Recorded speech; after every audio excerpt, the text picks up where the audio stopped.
Hello મિત્રો, જય શ્રી કૃષ્ણ, જય મુરલીધર. કેમ છો બધા? આજે આપણે બનાવવાના છે નારિયેળની ચટણી. આપણે સફેદ કલરની બનાવવાના છીએ. તો સૌપ્રથમ મેં નારિયેળ એક લીલું હતું તેના ટુકડા કરી અને લઈ લીધા છે. આપણે ઝીણું ઝીણું કાપી લેવાનું છે. અને 3 મરચાં એના પણ કટકા કરીને લઈ લીધા છે. અને આપણે ખાટી છાશ પીસવામાં જરૂર પ્રમાણે નાખતું જવાનું છે. 1 કટોરી જેટલી છાશ લીધી છે. તો આપણે હવે એને મિક્સરમાં પીસી લેવાનું છે. મિક્સર જારમાં નારિયેળ નાખી થોડું જીરું અને મરચાં એડ કરી દેવાના છે. મરચાં નાખી દઈએ પછી આપણે થોડીક છાશ એમાં પીસવામાં જરૂર પડે એટલું નાખવાનું છે અને નમક પણ નાખી દેવાનું છે. તો જો મેં આટલી છાશ નાખી છે તેથી સરળતાથી આપણું પીસાઈ જાય, પીસવામાં સહેલું પડે.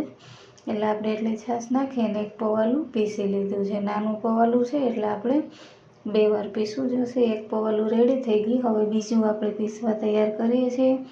જેવો સરસ પીસાઈને રેડી થઈ ગઈ છે આપણી ચટણી.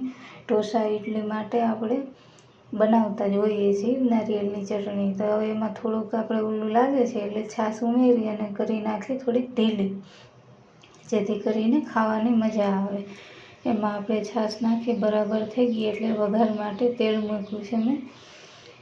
તેલ આવી જાય ને પછી આપણે એમાં તેલમાં નાખવા માટે લેવાની છે જીરું કે રાઈ. આપણે કંઈ વઘારમાં ઉમેરવાનું નથી. જોકે નારિયેળની ચટણીનો વઘાર છે ને અડદની દાળથી ન જ થાય છે. અડદની દાળથી આપણો વઘાર એકદમ સરસ લાગે છે. અને સ્લો તેલ હોય ને ત્યારે જ આપણે અડદની દાળ નાખી દેવાની છે, જેથી કરીને અંદર કાચી ન રહે ને કડકડ ન થાય, એટલે ખાવામાં પણ મજા આવે.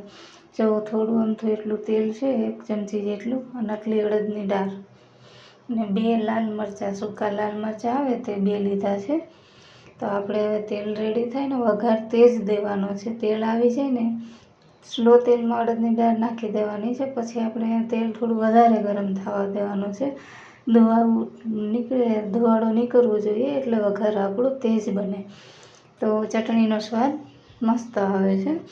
જો આપણી દાળ બધી ઓલી ફ્રાય થઈ ગઈ. હવે ચટણી નાખી, જો નીકળ્યા ધુવાડા તો જ આપણી ચટણીનો ટેસ્ટ અલગ જ આવશે.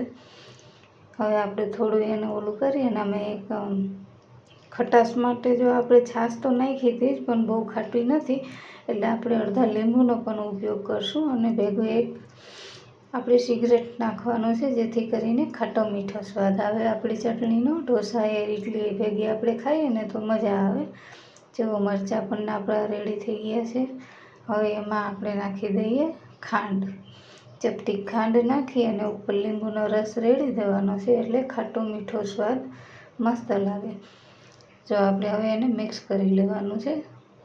બધું બરાબર મિક્સ થઈ જાય એટલે આપણે એક વાટકીમાં કાઢી લેવાની છે અને ગરમા ગરમ પીરસું. ઢોસા ઇડલી સાથે ખાઓ, આપણી ચટણી તૈયાર છે.